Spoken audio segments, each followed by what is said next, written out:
PhD ni berbeza. Saya tengok yang pasangan-pasangan yang berkahwin ni, setakat ni rakan-rakan lecturer saya tak ada komplain tentang pelajaran mereka lah. Dan saya tengok pelajaran mereka agak memuaskan.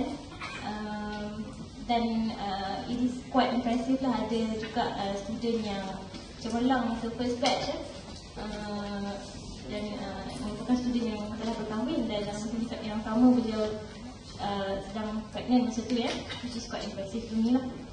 Okay, personally saya rasa perkahwinan semasa belajar ni, especially among medical student, ada cabaran dan ada kebaikan dia. Tapi sebagai medical student, saya nak emphasizekan di sini perlu aware yang kalau hendak berkahwin semasa belajar dalam semasa tadi perubatan ni, tanggungjawab anda lebih besar berbanding tanggungjawab student-student yang lain. It becomes double or triple. And then satu lagi, anda ada lebih komitmen. Komitmen terhadap pasangan, perkahwinan, keluarga dan komitmen terhadap pelajaran. Jadi which one yang you nak prioritize? You kena faham di situ lah. Okay. Tapi kalau seseorang tu mampu untuk menghadapi cabaran-cabaran ni, realiti lah, bukan cabaran yang teori-teori you baca dekat artikel kan, teori macam ni kan, that's theory. You kena tahu the reality berkahwin masa belajar ni. Kena tanya orang yang nak kahwin masa belajar, macam mana mereka mengharungi rumah tangga mereka yang dengan limitasi tertentu lah ya. Ada yang mampu hadapi, dia memberi impak positif lah terhadap pelajaran, okay, terhadap study. Tapi sekiranya gagal dan ada banyak masalah, it becomes disastrous lah ya. Pelajaran berdum, and then perkahwinan pun ada masalah dan konflik.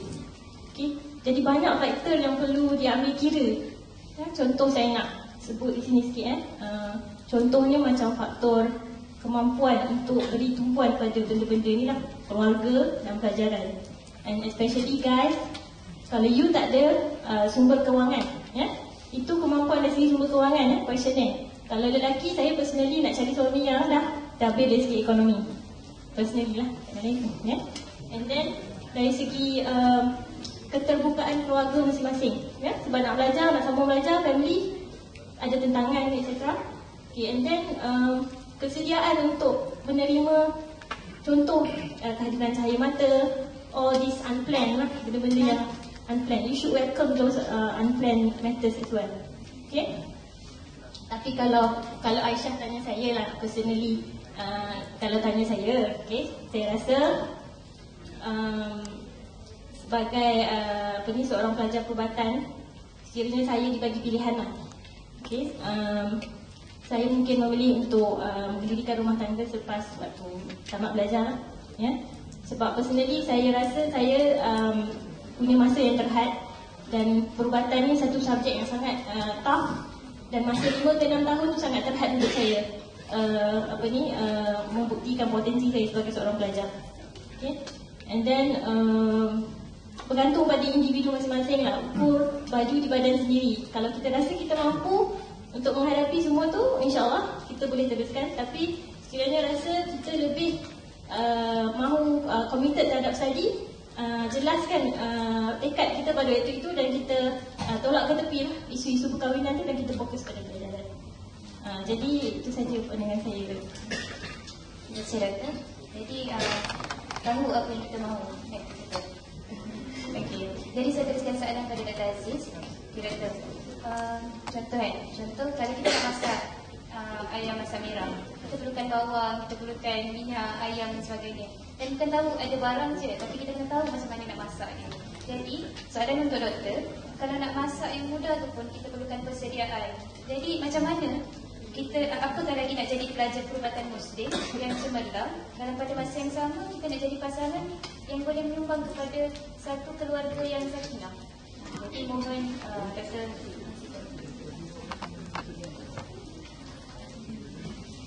Assalamualaikum warahmatullahi wabarakatuh.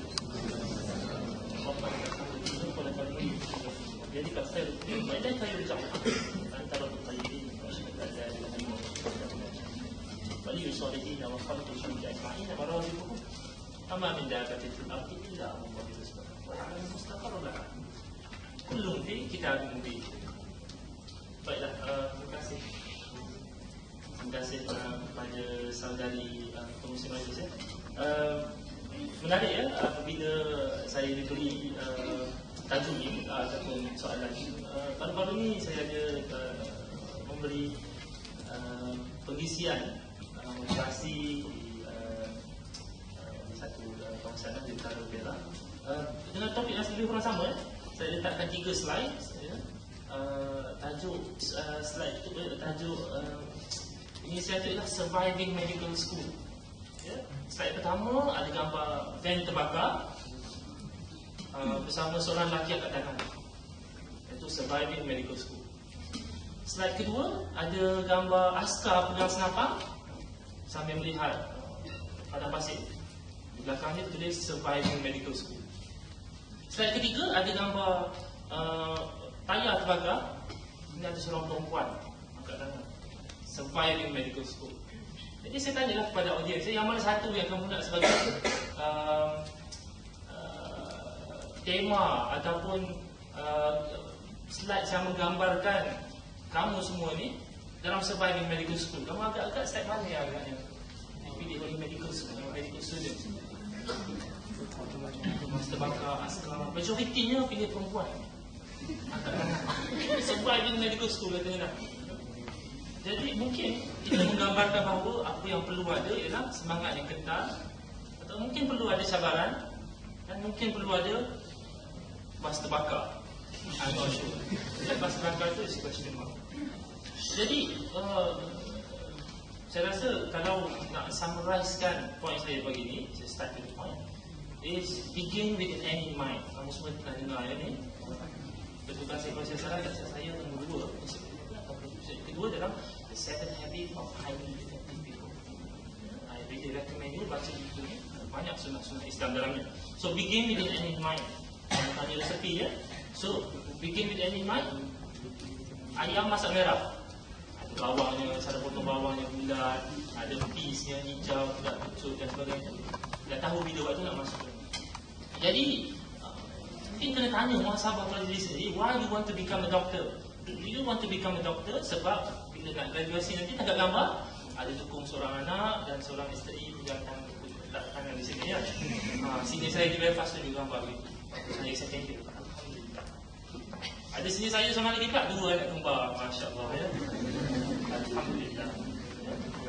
Unfortunately saya tengok gambar seorang-seorang lah. Sebab isteri berada di tempat lain. Jadi kena tanya muhasabah diri sendiri. Yang pertama, you begin with an end in mind. Why you want to become a doctor? Kalau ceramah saya suka tanya orang sebab saya selalu stuck dekat kawasan ni. So why you want to become a doctor? Kebanyakan kamu akan cakap first year, second year. Confirm juga sebab saya nak tolong orang. Saya nak tolong orang. Saya dah bekerja lebih kurang 8 tahun, masuk ke 9 tahun. Saya nak tolong orang tu tak cukup kuat untuk menjadikan motivasi kepada diri saya untuk menjadi doktor. Kalau betul-betul nak tolong orang, driver ambulance memang praktikal tolong orang. Because you drive the sick people to hospital. Jelas. Nurse memang tolong orang, salingkan ambulans, salingkan ambulans pesakit. Doktor tolong orang, doktor dipanggil sebab ada relatif tak puas hati atau perawatan kepada family dia. Doktor nak tolong orang, doktor kena stay lambat untuk menghabiskan kerja yang kawan ditinggalkan. Doktor kena nak tolong orang, doktor kena berada sebab on-call list. You sure you want to be a doctor sebab nak tolong orang? That's not enough. So my number 1 point here is begin with an end in mind. You find the reason, the motivation why you want to become a doctor. Okay. After you get that, kenapa dia jadi doktor? Saya suruh keadaan challenge ke, ya? I want to help people. Then boleh kita asimilasikan sama ada mampu atau tidak berkahwin. Saya suka dengan poin yang diberikan oleh Cik Penasihat Majlis. Tanya kepada orang yang dah kahwin ya. Jadi sebelum saya kahwin, saya tanya kepada orang yang dah berkahwin atau belajar. Ini hakib saya ya, menceritakan bahawa Aziz, ya, lepas aku kahwin ni aku lebih fokus. Katanya. Sebab apa aku lebih fokus? Oh dulu aku nak belajar bahasa Arab, aku nak pergi Jordan, aku nak buat haji, aku nak macam-macam. Sekarang bila kahwin tenang. Ya, tahu apa yang aku perlu fokus. Kan, lepas tu dapat pula anak, alhamdulillah isteri pula mengandung kedua. Aku fokus apa yang perlu buat. Tak ada buang masa Masanya penuh Alhamdulillah, waktu saya first year, second year, third year, fourth year, fifth year, semua ni best student, semua Irish lah yang tadi nafikan, saya belajar di Belfast. Semuanya Irish yang dah beranak 2 atau 3. Memang culture di sana mungkin lah Katolik atau kahwin awal. Ada support daripada families. Dan mereka ni yang excellent. Jadi mereka ni tahu mereka nak jadi pelajar yang cemerlang. Jadi saya tanya apa rahsianya Catherine, masa saya second year, saya tanya Catherine ni, good friend of mine. Dia akan bangun pagi, saya nampil isterinya. Kemudian dia stay di sini.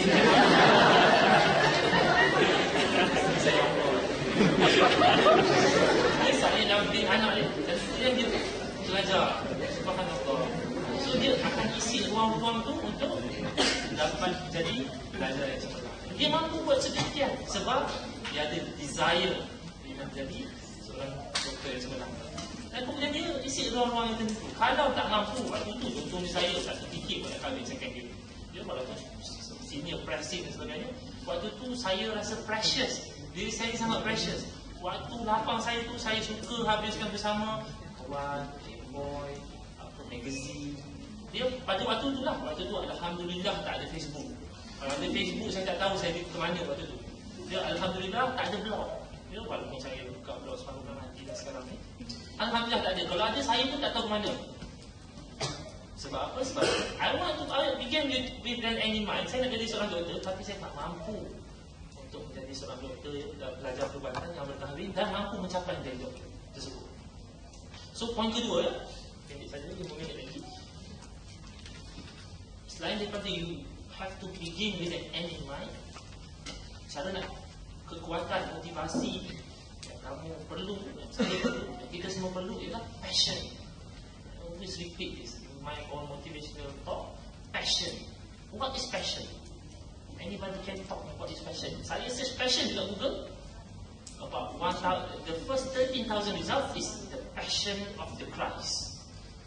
Now, begitu passionate-nya Christianity itu giving love to ataupun memberi idea terhadap kasih sayang.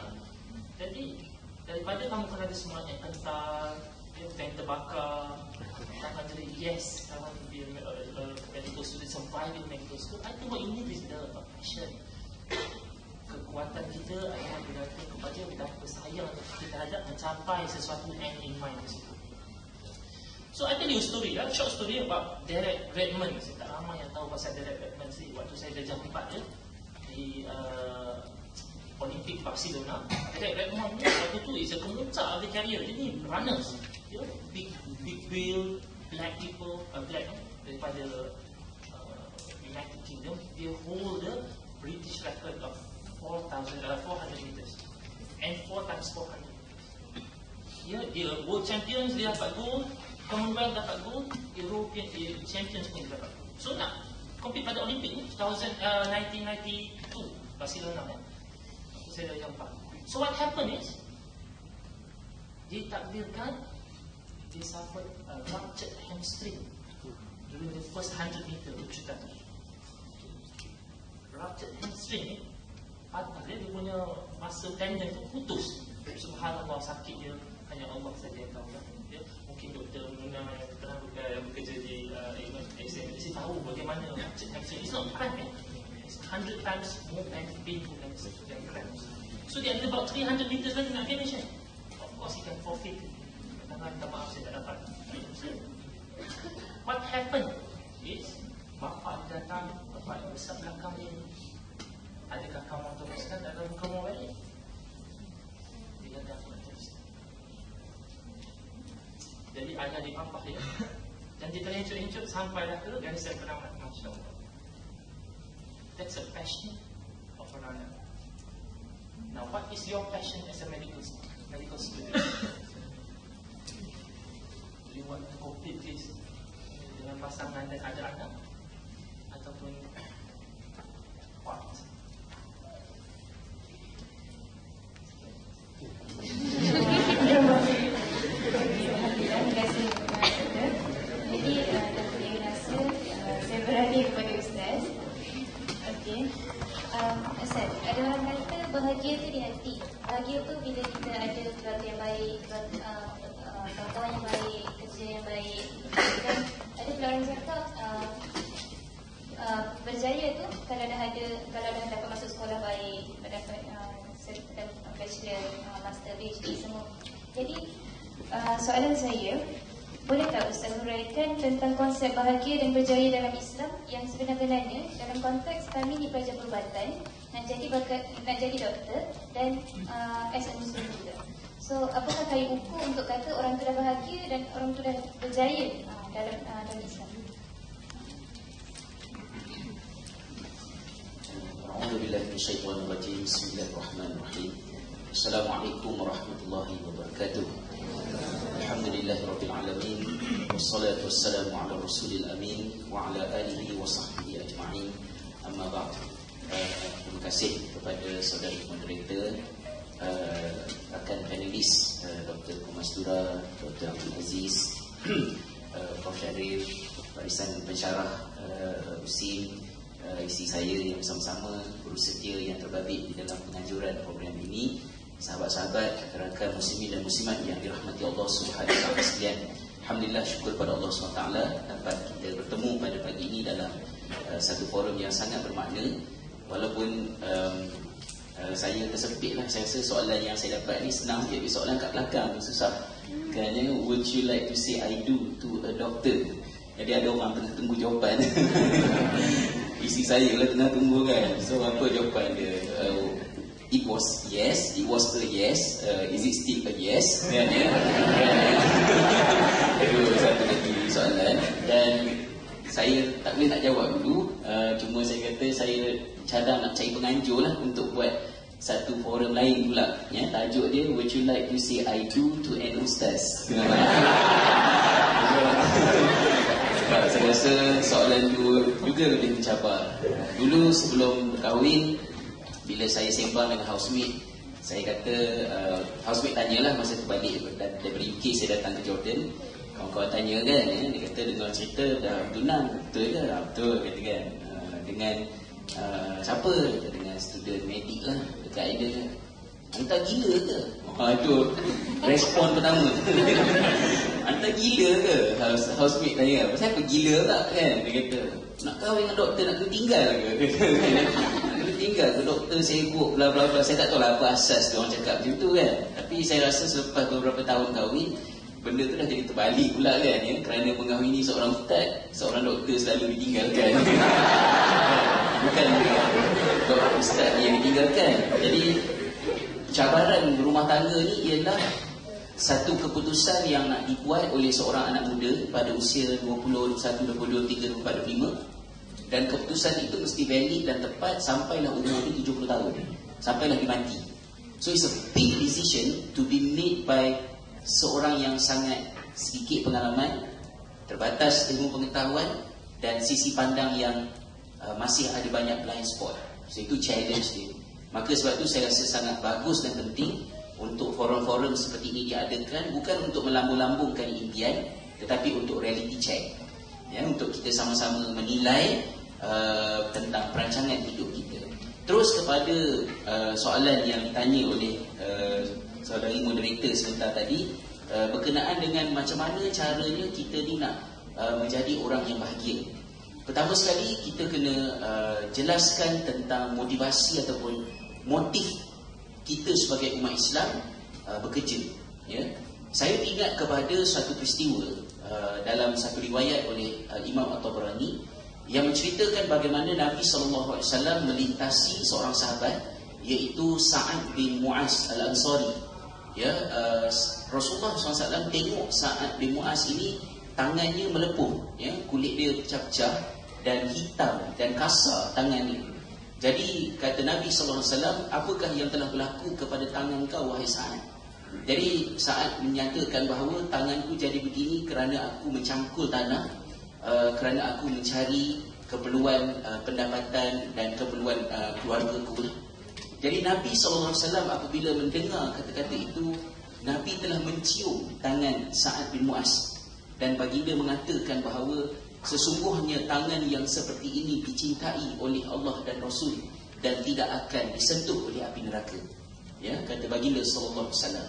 Itu adalah motivasi yang sangat-sangat besar, bahawa tangan yang dicium oleh Nabi SAW bukanlah tangan mullah, bukanlah tangan masyayikh, bukanlah tangan ustaz-ustaz, ya, bukanlah tangan maknanya specialist, prof, head of department, tidak. Tetapi tangan yang dicium oleh Nabi SAW itu adalah tangan yang kotor, tangan yang melepuh, tangan yang hitam, kerana kuat bekerja dan bekerja untuk satu motif yang sangat mulia. Dan itulah motivasi yang penting bagi kita sebagai umat Islam, bahawa kita ni, tangan yang dicium oleh Nabi adalah tangan insan yang gigih bekerja. Jadi supaya awal-awal sebelum kita masuk kepada topik-topik yang seterusnya, kita kena set dalam diri kita, threshold kita tu cukup betul, bahawa bila kita nak kata susah, bila kita kata nak mencabar, ya, bila kita nak kata benda ini sangat menguji, soalannya ialah di tahap manakah yang kita kata kita telah susah dan penat. Ketika mana tangan, ya, Sa'ad bin Mu'az yang telah melepuh itu dicium oleh Nabi SAW, adakah tangan kita sudah seperti tangan Mu'az, kan, ya?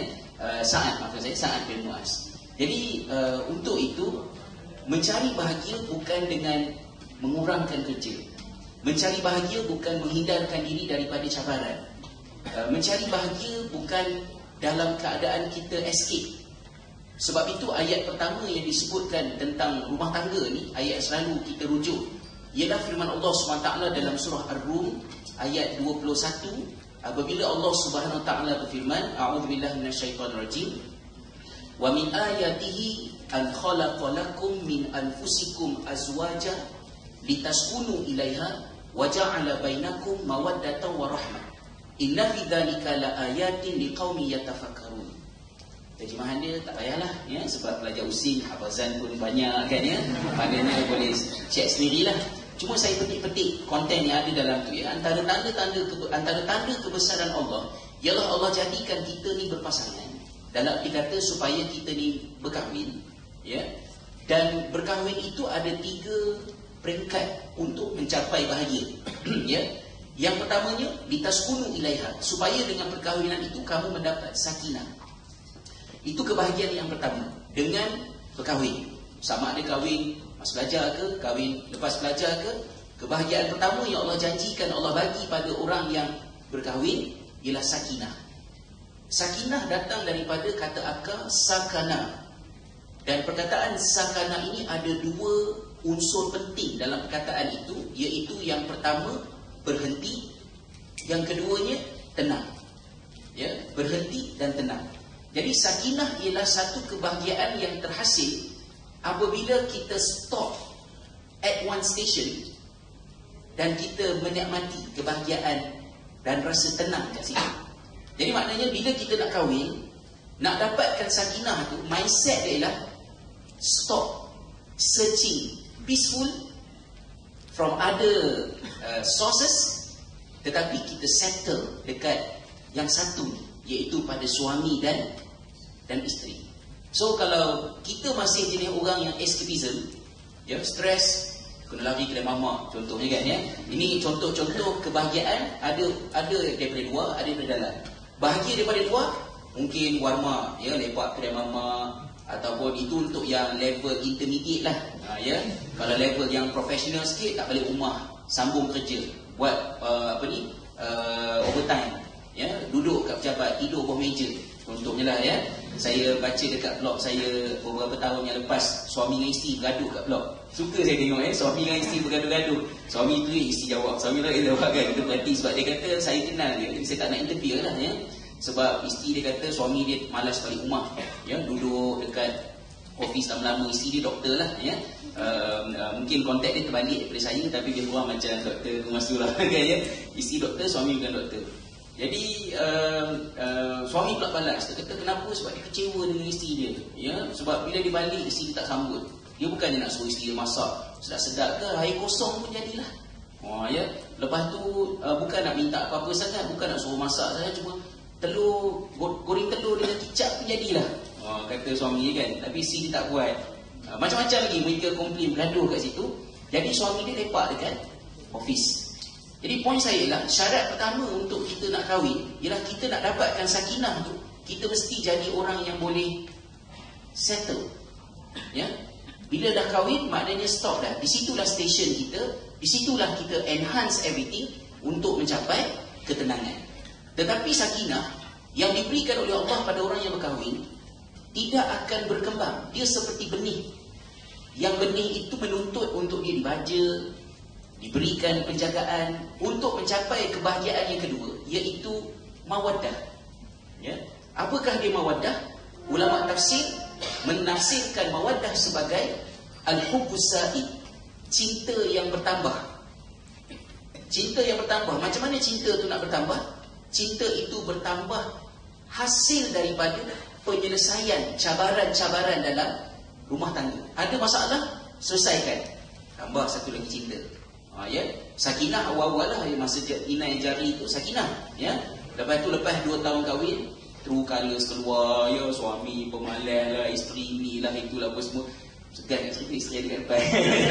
Segala-gala yang true colours keluar ni. Jadi masuk tahun kedua, tahun ketiga tu mungkin dah timbul satu masalah baru pula. Malas nak bercakap. Ya, suami tengok isi tengok suami tak sembang, hidup lagi orang tua ni, so okey lah. Ya. No news is a good news. Ya. Kalau mati adalah berita, mati. Ya. Tapi kalau tak ada berita apa-apa, kira okey lah tu. Everything smooth kan. Jadi bila sampai peringkat itu, itu bahaya. Kalau masa tengah-tengah macam tu, tiba-tiba kawan sama-sama asasi dulu muncul balik, kawan sama matrik muncul balik, ya, timbul pula konflik orang ketiga, tu bahaya. So nak dapatkan mawaddah, jangan lari kedai mamak, jangan lari pada masalah, selesaikan. Komunikasi, communicate, bincang, duduk ni, apa awak tak puas hati dengan saya? Apa yang saya tak puas hati dengan awak? Cakap gini. Berjaya diatasi, dapat mawaddah. Lepas mawaddah, macam saya sebut tadi lah, anak pertama maknanya gembira. Ya, seronok. Baby pertama Abah Dr. Dazi kan baby pertama. Gambar punya dah banyak, ya. Tersenyum di gambar, angkat tangan di gambar, kan ya, angkat kaki di gambar. Itu semua post kat Facebook. Tome-tome dia berjalan-jalan. Itu yang ramai yang gila nak kahwin tu pening tengok Facebook kan. Dulu orang tak tahu kehidupan orang kahwin ni macam mana kan. Ya, lebih kurang dengar cerita dia sekarang ni every moment. Ya, yang tome-tome tu kan, ya. Semua keluar kan. Masuk anak kedua, dah stres sikit kan, ya, gambar dah kurang. Masuk ketiga, anak ketiga tak apa nak ada gambar. Masuk keempat, saya rasa dalam Islam ni ada ulama kata bergambar ni haram. Bukan mazhab, tak ada gambar. Jadi bila masuk ke level, kena selesai. Ada masalah selesai, ada masalah selesai. Mungkin saya kata, boleh saya sharing, saya katakan bahawa setelah, nak kata setelah pun dia segan kat Pulau Syari kan. Tapi maknanya setelah 11 tahun berumah tangga, baru 11 tahun berumah tangga, saya rasa cabaran-cabaran, masalah-masalah timbul, salah faham, ya, yang berlaku dan masih lagi berlangsung dan masih lagi menuntut penyelesaian. Dan setiap kali penyelesaian itu dapat dilakukan, mawaddahnya upgraded kepada satu peringkat, cinta yang lebih matang, cinta yang lebih matang. Jadi kesimpulan untuk peringkat yang awal ini berkenaan dengan cinta, kasih sayang, kena benda tu datang daripada dalam, daripada hati dan melalui usaha. Cuba nak kaitkan dengan bidang kerja, macam mana? Saya rumuskan sebab masa tak banyak kan, masa singkat je. Cara untuk bahagia dalam kerja ialah jangan jadi orang lain. Itu keyword dia. Jangan jadi orang lain. Dalam erti kata, jangan buat sesuatu yang bukan kita. Dalam erti kata yang lain juga, jangan langgar fitrah diri kita. Macam mana? Saya ambil contoh bila kita langgar fitrah, kita tak bahagia. Kita ambil contoh kecil. Dale Carnegie dalam bukunya How to Win Friends and Influence People mendatangkan satu aspek yang sangat menarik. Dia kata, kalau kita nak orang suka kat kita, ya, caranya macam mana? Adakah dengan memaksa orang suka kat kita? Isunya bukan betul salah, tetapi melanggar fitrah. Ya? Dia kata, kalau saya ambil gambar audience ni, kita tak nampak ke belakang kan, saya tangkap gambar audience, lepas tu guna iPad Dr. Abdul Aziz, lepas tu saya pancarkan dekat LCD, semua orang cari muka siapa? Semua orang akan cari muka dia sendiri. Kita Kita hanya berminat dengan diri kita. Itu fitrah manusia.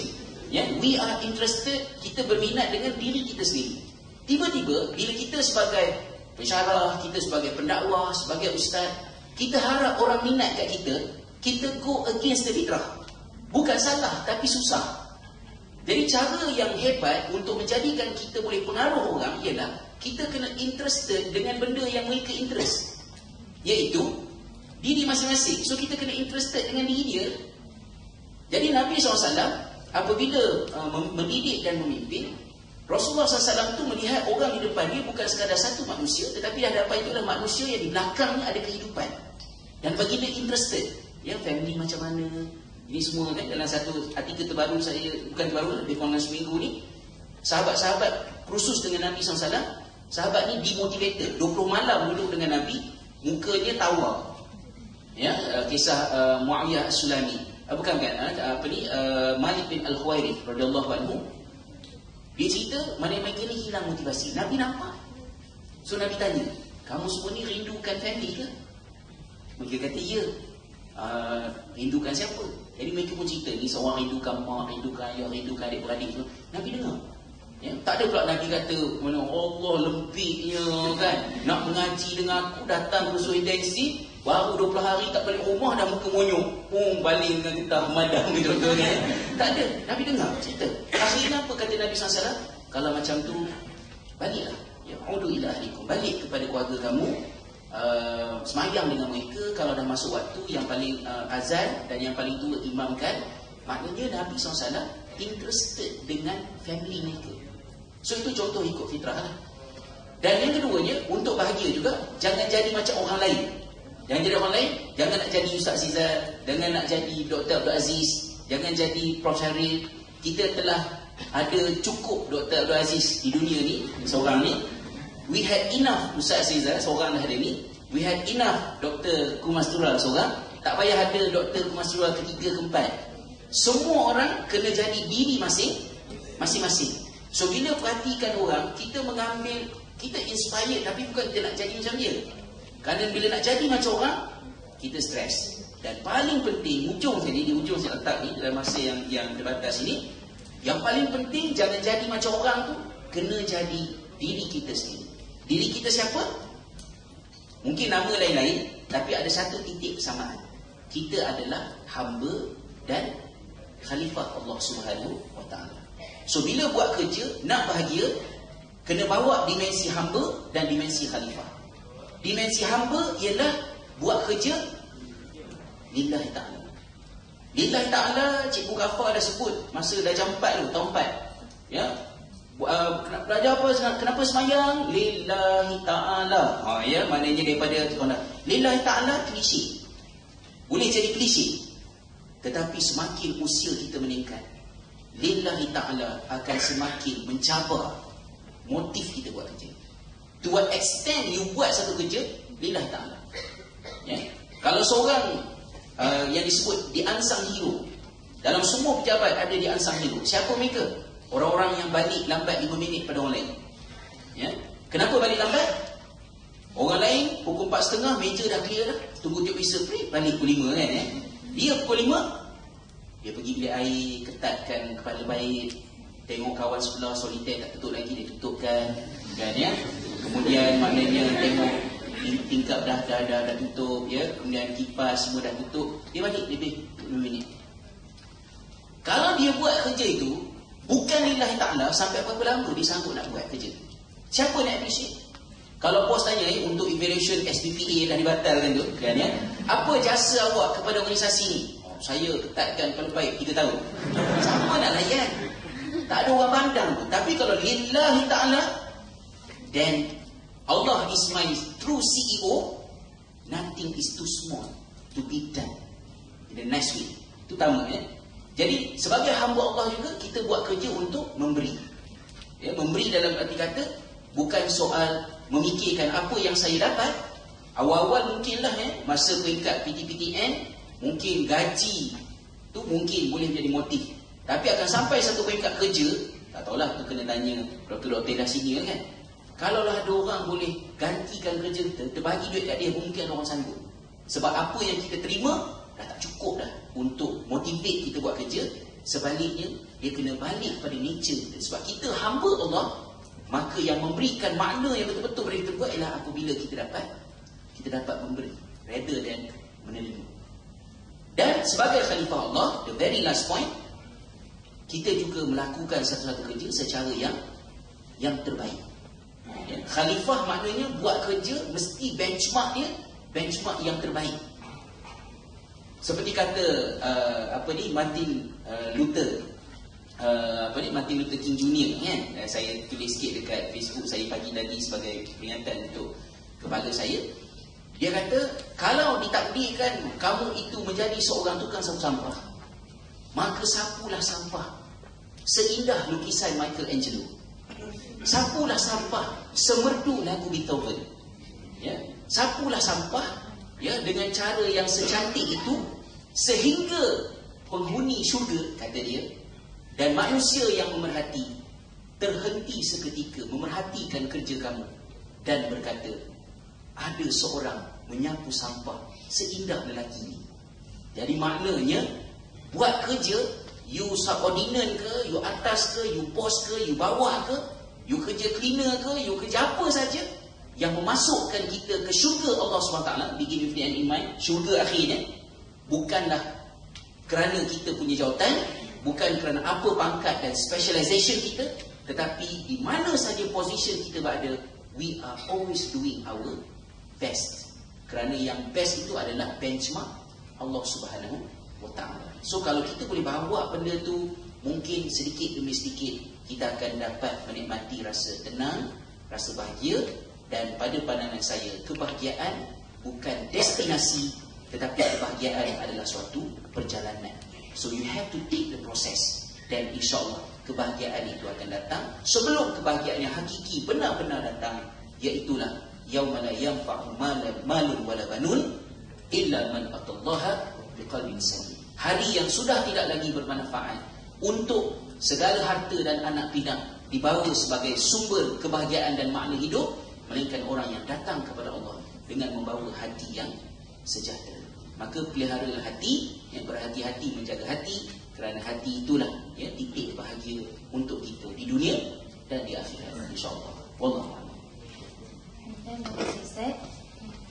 Jadi kita dah habis round pertama.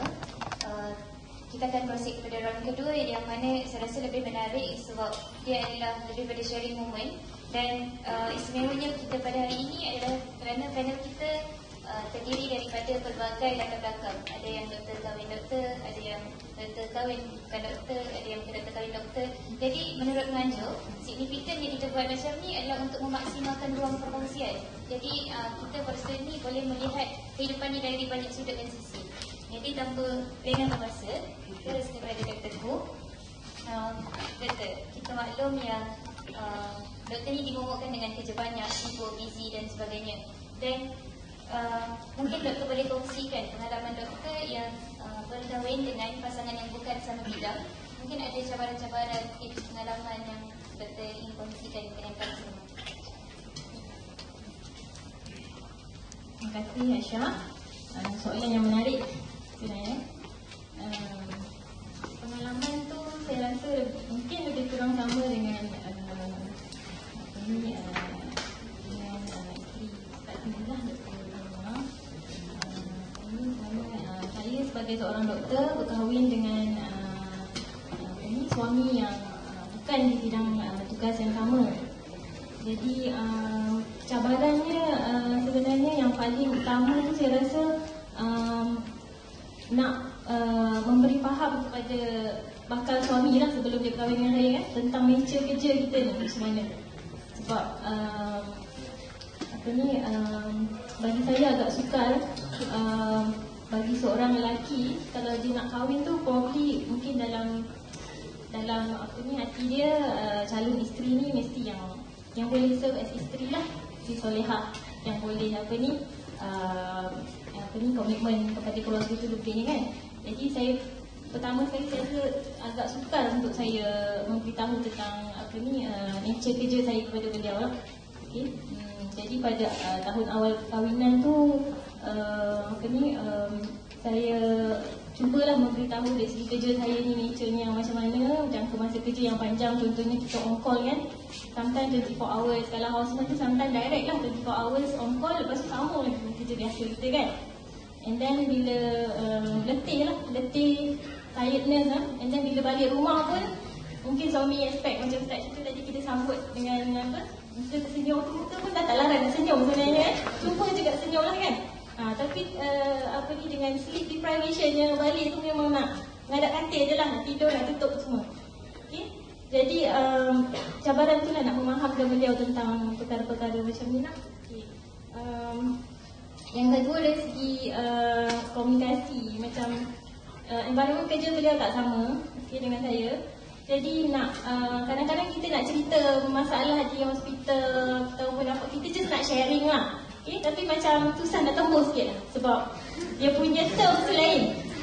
Jadi banyak benda nak kena define. Jadi kita pun letih bercerita, kita dah letih, kita nak cakap dengan dia pun lagi letih. So ada kena translate satu-satu nak bagi dia just faham je lah. Tapi tak apalah, beliau Alhamdulillah faham saya sekadar nak share. Jadi dia masuk telinga situ, telinga sana lah. Jadi itu satulah tentang sharing. Jadi memang kena share, kena bagi tahu komunikasi yang berkesan lah. Kena bagi tahu dari hati ke hati apa masalah kita sebenarnya. Jadi untuk mengelakkan salah faham, itu sangat penting. Jadi saya setuju dengan Ustaz Siza tadi. Beliau kata sebenarnya komunikasi, ada masalah atau any doubts ataupun minor dispute atau apa-apa pun mesti diperjelaskan awal-awal. Tak boleh simpan lama-lama, nanti dia jadi barah nanti kan. Kadang-kadang minor benda-benda sikit pun boleh mencetuskan konflik yang besar ya. Jadi satu lagi, saya sebelum saya berkahwin dengan suami saya ni, saya sangat risau. Sebab saya tak tahu macam boleh ke beliau handle anak-anak saya masa saya on call, masa saya sibuk di hospital. Jadi saya sangat-sangat teruji lah dengan ni sebab saya sangat mengharapkan suami saya ni boleh handle anak-anak lah. Seorang yang sangat penyayang, yang sangat suka dengan budak-budak Tapi Alhamdulillah lah suami saya boleh mengharuninya dengan, yelah initial part tu nampak macam beliau struggle dan minta tolong ahli keluarga. Tapi lama kelamaan jadi dah biasa lah bawa anak usung sana sini kan. Bila saya on call, pergi program ke, bawa usrah ke, pergi usrah ke, bawa anak sama-sama, tu biasa bagi beliau. Dan kena banyak sabar lah suami ni. Kalau ada isteri doktor memang kena banyak sabar ya Ustaz. Lepas tu daddyhood skill tu memang kena upgrade lebih-lebih lagi lah kalau nak kahwin dengan doktor. Cabaran yang kedua, saya rasa saya sebagai seorang ibu di bidang penyelesaian mata tu, saya lebih banyak rasa nak menumpukan perhatian pada anak-anak lah. Kita punya fitrah, kita rasa nak tengok anak kita depan mata sentiasa. Kita rasa kalau terpisah lama-lama tu kita rasa macam tak sedap lah kan. Kita rasa macam nak melihat perkembangan anak kita tu di depan mata. Bagi saya lah, saya rasa sangat kosong kalau saya tak jumpa anak saya dalam 2-3 hari kalau saya on call terlalu lama. Jadi sebab saya nak masa yang lebih untuk anak-anak saya, itulah saya membuat keputusan untuk menukar laluan karier saya lah. Daripada kerja di hospital, saya menjadi pensyarah perubatan yang punya masa yang lebih fleksibel. Dan saya rasa kemampuan dan saya boleh memberi sumbangan yang lebih sekiranya saya menjadi tenaga pengajar lah di medical school kan. Dan saya rasa sampai sekarang ni saya rasa sangat bersyukur dan Alhamdulillah saya bersyukur dengan keputusan yang saya buat lah, dan sangat berpuas hati. Dan harapnya Allah tetapkan saya di atas jalan ni untuk beri sumbangan apa semampu boleh ya.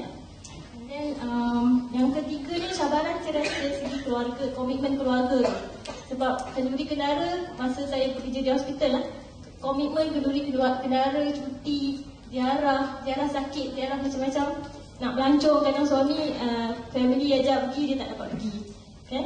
Jadi nak pergi sana sini jadi terbatas kerana isteri bekerja. Jadi suami terpaksa menjaga anak-anak kan? Jadi itulah sebenarnya cabaran-cabaran yang saya rasa yang dapat saya kongsikan lah. Jika saya berkahwin sebab saya berkahwin dengan seorang yang bukan doktor. Terima kasih doktor. begitu seperti Dr. Aziz. Soalan lebih kurang sama. Kami semua maklum yang doktor berkahwin dengan doktor juga. Jadi orang kata doktor sama dengan BC. So doktor kahwin doktor, BC sama dengan BC. Jadi boleh tak terkongsikan pengalaman cabaran dan tips-tips untuk menghadapi cabaran-cabaran itu? Adakah ia lebih memudahkan atau menyusahkan atau bagaimana? Silakan doktor. Terima kasih saudari Lucy. Jadi pengalaman yang diberikan sebagai di ruang dan seorang doktor dan pengalaman, cabaran dan tips-tips lah. Minta maaf sikit sebab saya ada sindrom kekurangan tidur sedikit. Maklumlah sebagai seorang doktor, kita akan ada diberikan taklifan untuk menjaga hospital bidang masing-masing 24 jam. Masanya akan timbul, kamu semua insya-Allah akan diberi nikmat tersebut. Jadi dah nampak kan kekurangan yang apakah efeknya sekarang ni di depan mata kamu semua. Bayangkan pula isteri pun macam tu. Maka tak ada tak bukan, memang rumah tangga sekiranya tidak dijaga akan porak-poranda. Jadi nak share sedikit pengalaman berkahwin dengan seorang doktor. Bila berkahwin pada awal-awal tu sungguh betul lah sebenarnya betul lah apa yang Ustaz sebut. Apabila datang sakinah tu, bila kahwin tu memang tenang. Lepas tu unfortunately lepas 3 minggu kami di Malaysia, kami fly ke Manchester. Selepas di Manchester tu saya salam tangan dan dia pun pergi ke Hull, saya pun pergi ke Belfast. Satu perjalanan yang mengambil masa lebih kurang 12 hingga 13 jam lah sekiranya ingin bertemu kembali. Jadi lepas kahwin ni, tak ceritakan selepas saja berkahwin, datanglah mak saudara isteri saya. Datang bagi nasihat. Saya tak kenal dia, saya tak kenal nama dia, pertama kali jumpa dia. Tapi saya ingat dari kata-kata dia sampai sekarang. Dia kata nanti dalam bahasa Kelantan lah, tapi saya tak boleh nak melakukan dia. Dia kata lebih kurang kalau ada apa-apa masalah nanti, harapnya duduk dan bawa berbincang. Ini pengetahuan pertama yang saya dapat daripada ahli keluarga zaujah saya. Selepas saya kahwin, ayah ni pun belum jumpa saya lagi. Ayah saya tak ada. Jadi saya sebagai anak muda waktu tu, mungkin ada darah mudanya, apa dia ni kan cakap, aku memang nak berkahwin dengan dia, bikin dia end in mind, dah prepare everything sikit. Ada orang tua cakap, bawa bertenang, sekiranya ada konflik, bawa duduk dan bawa berbincang. Jadi communication itu. Jadi efek dia tak nampak lagi waktu tu. Pada first 2 years memang seronok lah Bila cuti setiap 2 bulan hingga 3 bulan kami akan bersama lah 2 atau 3 hari sahaja. Jadi tapi pada waktu tu saya terasa seperti mana kalau kamu semua pernah tengok TV, nak tengok cerita Kingdom of Heaven. Saya sangat suka cerita kecuali beberapa scene yang saya tak suka. Tapi apabila raja yang mengidap penyakit leper, dia bagi tahu kepada satria, apabila umur dia 18 tahun, dia berjaya mengalahkan satu di kata je lah. Tapi poinnya is, pada waktu tu saya rasa saya dah raja. Dunia ni saya boleh buat apa saja. Saya dah habis SPM, boleh buat ID je, saya sudah duit setahun setengah, alhamdulillah. Lulus, dapat offer untuk pergi untuk interview. Lulus interview, diterima pula masuk ke Queen's Institute Belfast. Pas pula alhamdulillah tanpa perlu repeat. Dan kemudian kahwin. What else can go wrong? InsyaAllah lepas ni anak pula bunuh-bunuh lah. Amin ya Allah. I feel like I'm the top of the world. You know, my life is under my control. InsyaAllah it will happen like that. Dan kemudian sungguh betul kata Rasulullah sallallahu alaihi wasallam, "Man yuridillahu bihi khairan yusibu minha." Jadi satu persatu Allah menjadi.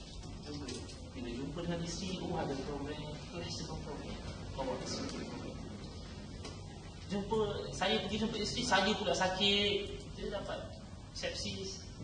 Isteri datang jumpa pula, isteri pula ada penyakit. ada masalah kita nak jumpa tu, kami ada cuti 3 hari saja. Banyak kata naik train, naik boat dan sebagainya. Tiba-tiba boat tak rosak, Allah Rabbi, jumpa the next morning. Hanya ada 2 hari. Subhanallah, satu persatu. Kemudian pada waktu tu mulalah keluarga sebelah Zaujah pun mula bertanya, mana hasilnya, manakah cahaya matanya. Subhanallah. Itu tak apa lagi, bila balik ke Malaysia ni, that's the real challenge kita. Bila duduk sebumbung, duduk sekali, mula nampak true colours. Nampaklah saya ni betapa betulnya buku Man